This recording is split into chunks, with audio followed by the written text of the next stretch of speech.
This is the Silver Screen Happy Hour. I'm Chris Wiegand, along with my brother Jerome.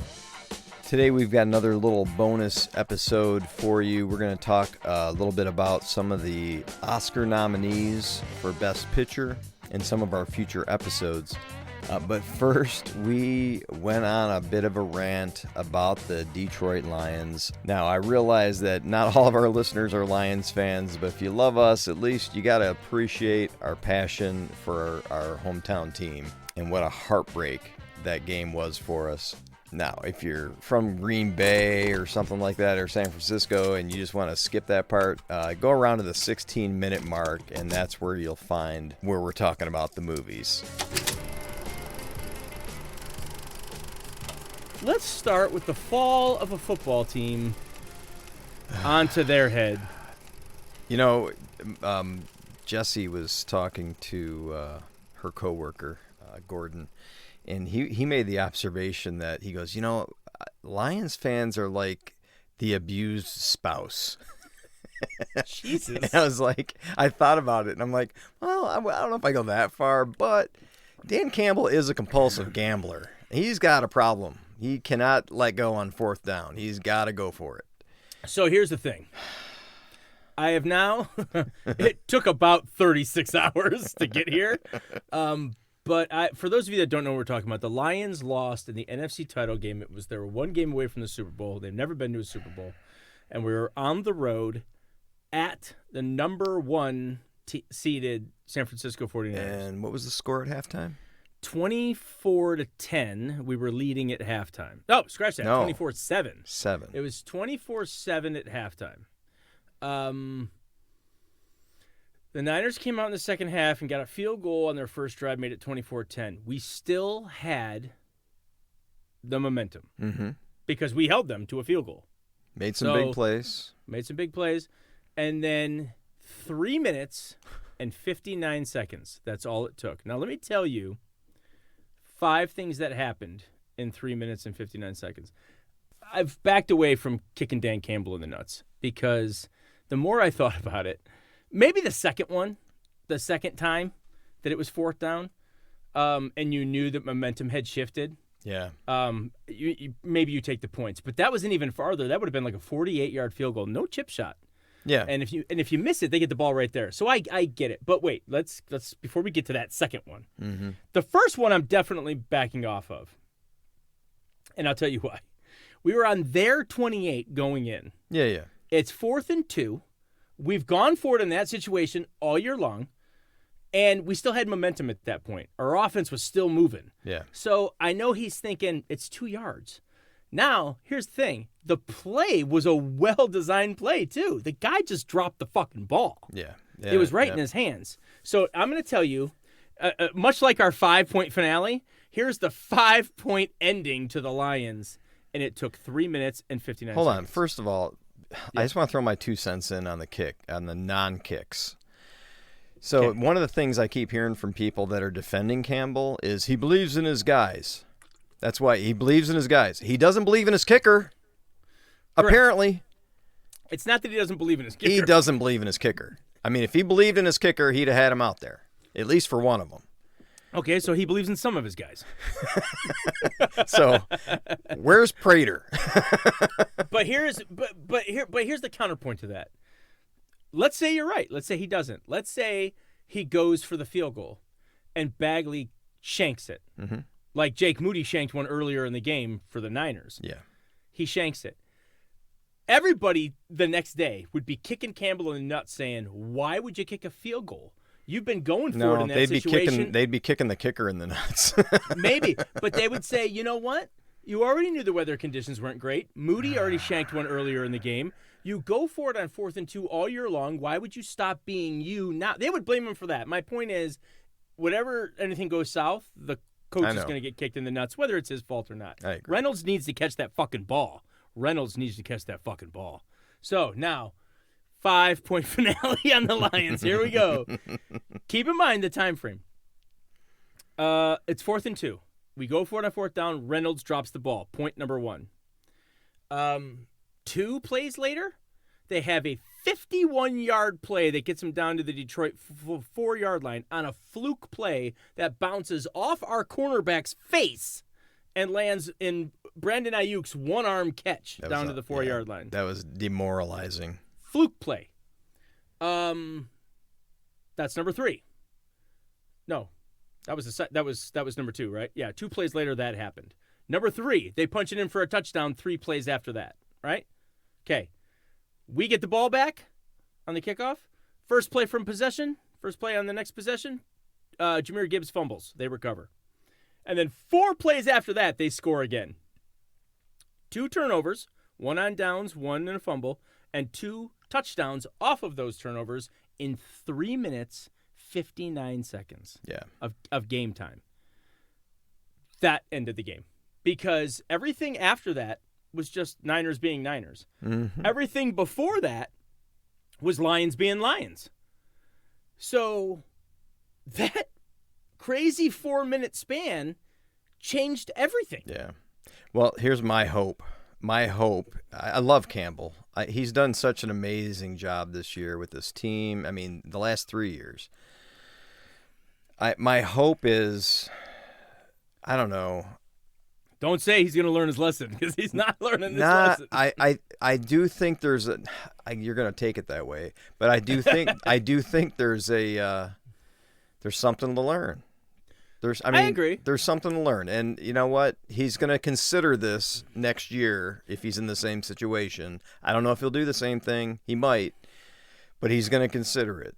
He does play his gut.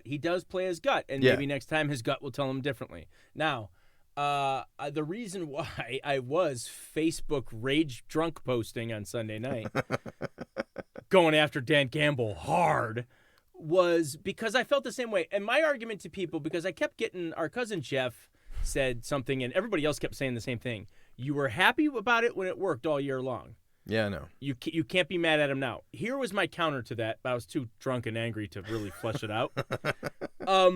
All year long, you're right, but I loved it when he was doing it. Like when they left the offense out there, I'm like, yeah, go for it.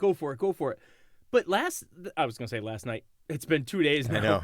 I still feel like it was just like 10 minutes ago. Sunday night, when we got stopped and it was 4th and 2, I remember thinking, sweet, kick the field goal. You go up 3 scores. We still keep the momentum. And I saw Goff and everybody was still standing out there. And from my chair in the living room, I was saying, no, not this time. Yeah. No, like I had a sixth sense that it wasn't going to work then. Yeah. So my counter to everyone saying, "Oh, you loved it all year long," I didn't love it that night. Right. Like before it failed. Yeah. Now, when the pass was thrown and Reynolds grabs it in his hands, I was about to jump up, going, "Oh, thank God!" And then I saw the ball hit the ground. Right. And I was like, "Fuck!" And that's why I went off on Campbell. Why did you go for it? When in reality, I should have been kicking Reynolds in the nuts, because on replay, you got to catch that ball, man. I know. Got to catch that ball, son. He's got one job. Oh, you got one job. And he's made huge plays like that all year long. You know what? So it was uncharacteristic of him to drop that ball. I was thinking about it today more clearly. I mean, I was hungover and angry all day yesterday. I can't tell you what a shitty day yesterday was. Yesterday, the assembly plant was just somber. But you saw my post. You saw my post yesterday. I have it worse than all you guys. You guys are at least surrounded by other Lions fans. Grieving fans. Yes, where you guys can commiserate together. Every fucking asswipe that walked in my store with their Niners hats and their Niners shirts. For those of you listening, just a reminder, I live in Northern California. My brother and the rest of my family all live in the nestled sweet town of Detroit. So everybody that came in was giving me shit. I had to hear about it from fucking everybody, even people that work in my store. Hey, how'd you like that game? How'd you like my finger up your ass? So, wow, why'd you go there? Well, I didn't really say that because I could have lost my job. But I was pissed, man. Yesterday might have been the worst day of my life. It was bad. I mean, it ranks. I mean, I don't know if it's the worst day. Right, it's up there though. So I was thinking about it, and I was like, if we would have went there on home turf, gave it a good effort, but they just kicked our ass the whole game. I said the same thing. I would have slept better. I said the same thing. We were up, and it looked like we had it. Oh, my God.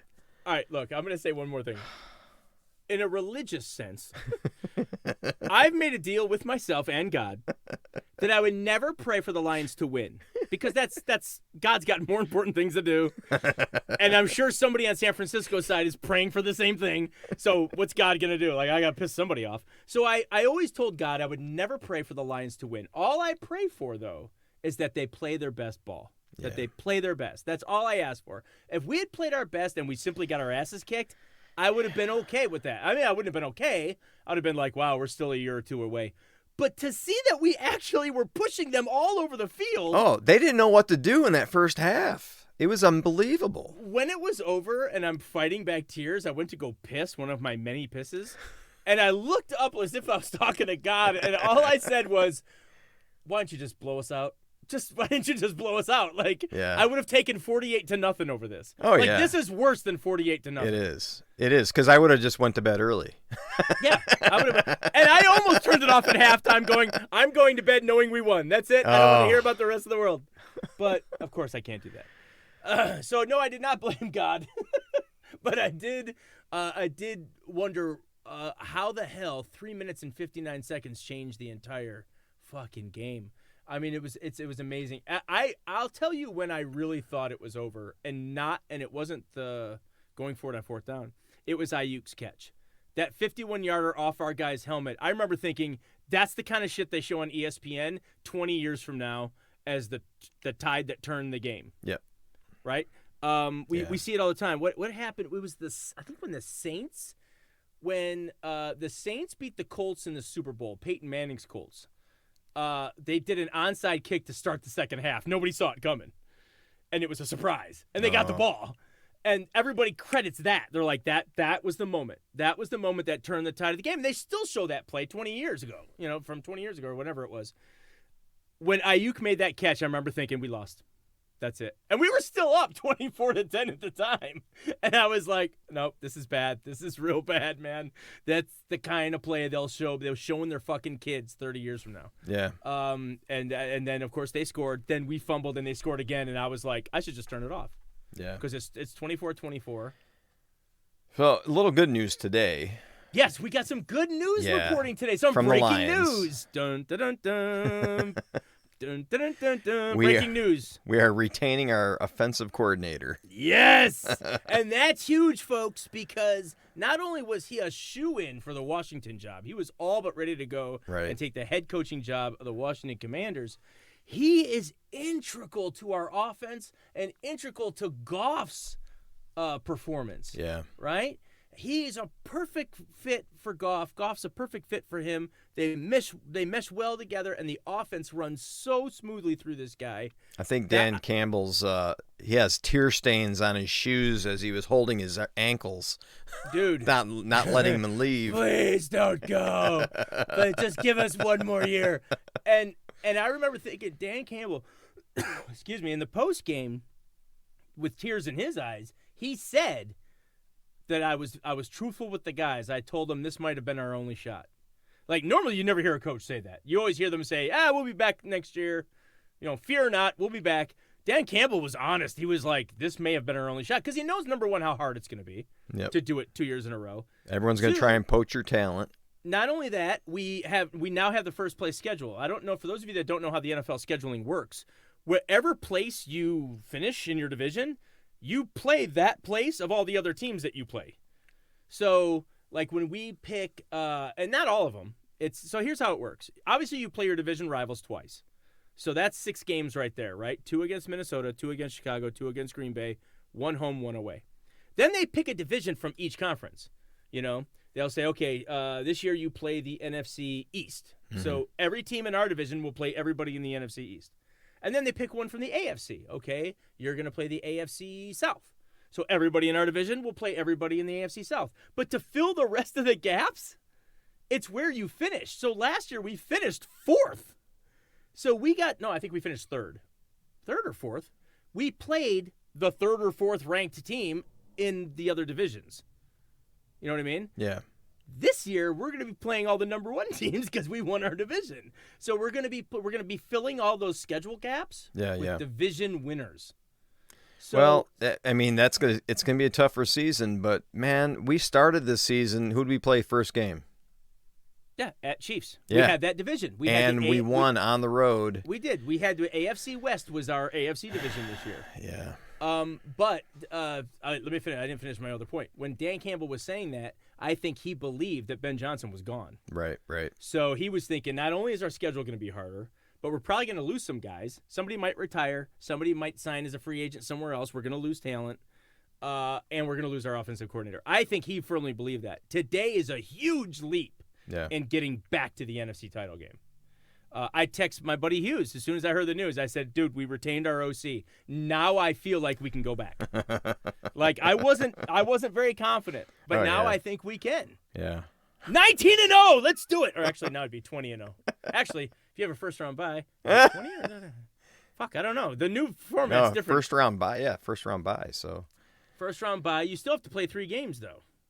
Yeah, so it'd be 20. It'd be 20-0. It would be 20-0. Let's go. 20-0. A 20-0 Lions season. Oh. I think I just died a little bit, and a part of my soul just went up to heaven. Just like that was it. Like, yeah. All right. So big news coming out of Detroit for the Lions. Those of you that are football fans, we're meshing football into our film podcast. Okay, so to recap the Best Picture nominees. Can't remember them all. Guess what I bought at Target today? DVD player. I already have one. I have no way to play a DVD. You don't have any player, no Blu-ray player? We do have an Xbox that I have to plug in and hook up, but yeah, so I could use that. So I have a Blu-ray player, and I bought The Holdovers because if you want to stream The Holdovers, you got to get the Peacock subscription, not the free Peacock. You got to get the upgrade. Yep. So I'm like, I'm not paying for that shit. I'm not paying for that. That's my thoughts to Peacock. I'm not paying for a monthly charge just to watch a movie once. So I went to Target where I knew they had it on Blu-ray. It was $5 more than the DVD, and I thought, well, I'm going to spring the extra $5 and get the Blu-ray. Because I know I'm going to like it. I like all of this guy's movies, and I'm not just talking about Giamatti. I'm talking about the director. Mm-hmm. I like all his films, so I know I'm going to like it. This is one of those rare times where I bought a Blu-ray but without seeing the movie first. Yeah. Knowing that I knew I was going to like the movie. I can't remember the first time I did that. But it was something that I knew I was going to like. Yeah. So I bought The Holdovers. I did not watch Barbie yet. V has tried. So my wife V has had like 2 or 3 attempts at Barbie, but she does it at the end of the day when she's exhausted, and she gets in bed, like she takes her shower or whatever, gets in her jammies, and she gets in bed and puts it on the TV in the bedroom. She doesn't make the first 10 minutes. She's been watching it in 10-minute intervals. Oh my God. So it's been like day 3 now, and she's 30 minutes into the movie. That's as far as she gets every time. I have not watched Barbie yet. I started off. I already saw Oppenheimer in the theater last summer. I'm probably going to watch it again if we attempt to break that monstrous film down in a beat sheet. Blake Snyder would be so proud. So aside from Oppenheimer, I started off with Anatomy of a Fall, and now Past Lives, and I'm going to try to fit in Barbie and The Holdovers. I don't know, sometime in the next few days. Yeah, Jessie didn't want to watch Anatomy of a Fall because she thought the trailer looked scary and violent. And so far, I'm well into it. I have about half an hour left to go. I got to finish it tonight. And it's not scary. No, it's more of a drama, right? It's very much a drama. Yeah, so but I could see the trailer.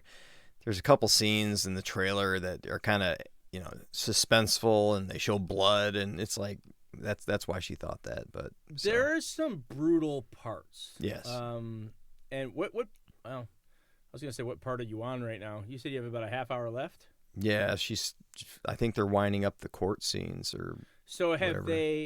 they played the recording that they found? Yes, they just did. They just did that part. That's an intense scene. Mm-hmm. And we'll talk about it more on the podcast, but what I thought, one of the interesting things I thought they did there was the boy, the blind kid. Yeah. While he's in court, he's envisioning in his head what happened. And he's got several versions, right? Mm. Or did they not show that yet where you are? No, but they didn't like they showed the boy. They keep panning to the boy and stuff, and right. But did they show where he's thinking about it, and they show the things he thinks is happening? Do you remember that? You may have to go back and watch it. Yeah, I'm gonna back it up a little bit and watch. Yeah, because I was a little Because what I liked about that is they're letting the audience know what he's thinking. Mm-hmm. You know what I mean? Anyway, I got a lot of thoughts about that movie. Yeah. That movie was way deeper than Past Lives. Past Lives is pretty much on the nose, but it's still got some pretty good themes and some pretty good tracking emotional shifts. Yeah. The spiritual and tangible goals. Have you watched Past Lives yet or not? No, Jesse wants to watch that, so we're gonna watch that together maybe tomorrow night. Yeah.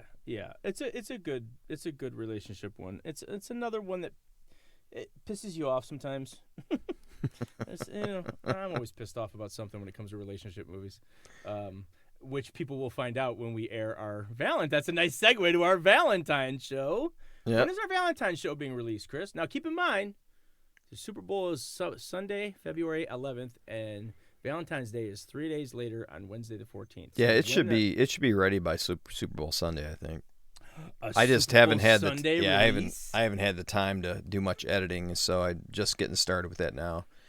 So you know how sometimes they save the pilot of the new show for after the Super Bowl because they want that lead in on the viewership, you know, Sunday night after the Super Bowl, the first episode of the new Justin Timberlake drama, whatever. Yeah. We could do that with our podcast. We're going to air our podcast after the Super Bowl. Which I might air it during. That'll be our halftime show. Oh, our halftime because show. I'm probably not watching it. You got to watch the Super Bowl. I don't know if I can watch it, man. It depends. I do feel a little better today, but yesterday I couldn't imagine watching it. And the conventional wisdom is you root for the team that beat you. I know. Because then you could say, well, it took the best team to beat us, and we were that close. It's going to be hard for me to root for the Niners. It's just going to be hard for me to root for the Niners. I know that Mahomes already has 2 rings, and I'm going to get sick and tired of watching every time they show Taylor Swift in the crowd. And I get all that. But just the way it ended, I don't know if I can root for the Niners, man. That's going to be hard. I know. So hard. I figure it's a win-win. If the Niners lose, then fuck them. But if they win, then I can say, hey, we had the best team in the league on the ropes for an entire half at 24-7, and we were that close. We were a half away. In fact, people always say that we were 1 half away. We were 3 minutes and 59 seconds of fuck-ups away. Yeah. If we take out that 4 minutes, we still win that game easily. If Reynolds catches that pass on 4th and 2, we score on that drive. I guarantee it. Yeah. So, I don't know. I'm getting wild. I'm getting all worked up again. Well, I think that was our update. Yeah, we just wanted to give a quick commercial. We wanted to give you an update on what happened with the Lions, and we wanted to plug our upcoming Valentine's show, which, Chris, can you remind the audience, what is our Valentine's show? It's about somewhere in time. Is that what we're calling it? Yeah, I think I can finagle the words so about and time are two. I liked my first one. It's about time somewhere.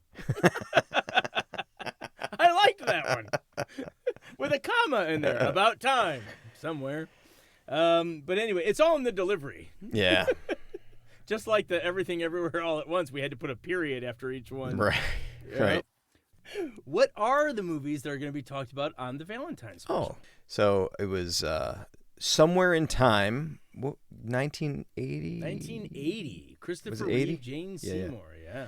Yeah, so Somewhere in Time and About Time, which was 2014? 13? I think it was 2013. Maybe.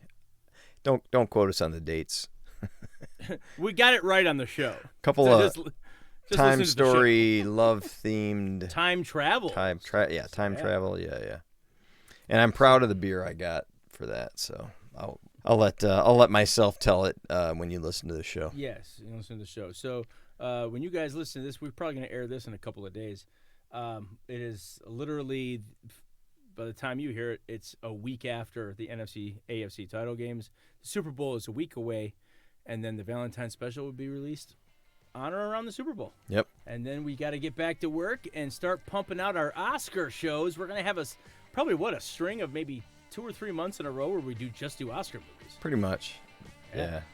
Excited about that. We have a new thing this year. We usually pair an Oscar film from this year with something that it pairs well in the past. Those of you who've been with us since the beginning, when Sound of Metal was up for Best Picture, we paired it with Children of a Lesser God, which was a Best Picture nominee in the 80s. When Promising Young Woman was up for Best Picture, we paired it with a Best Picture nominee, Thelma and Louise, from the early 90s. We had been doing that. That was our shtick. But with 10 nominations, my brother had the genius idea. Why don't we pair these movies up with other fucking movies from this year so we can get through them faster? And that's a good idea. So we're going to try to get 10 nominees whittled down somehow to 2 or 3 episodes. That's 6 of them right there. I don't know how we're going to... Yeah, I mean, we get 10 down to 5. If we did 5 months of Oscar movies, March, April, May, June, July, we would have all the Oscar Best Pictures covered. I don't know if we want to do that. I think we should just pick maybe our favorite 6, and that's 3 episodes right there. Yeah, all right. So we got to watch them all to know what 6 we like. So we got a lot of watching to do. Yeah, we still have to do a lot of homework. All right, folks. This was going to be a quick one. We just want to give you a quick update on why we cried ourselves to sleep on Sunday night. Yep. And why there is optimism on Tuesday morning. So what do we always say? Keep drinking and keep watching. Go support your local cinema. Yeah, that too. So I always miss that part.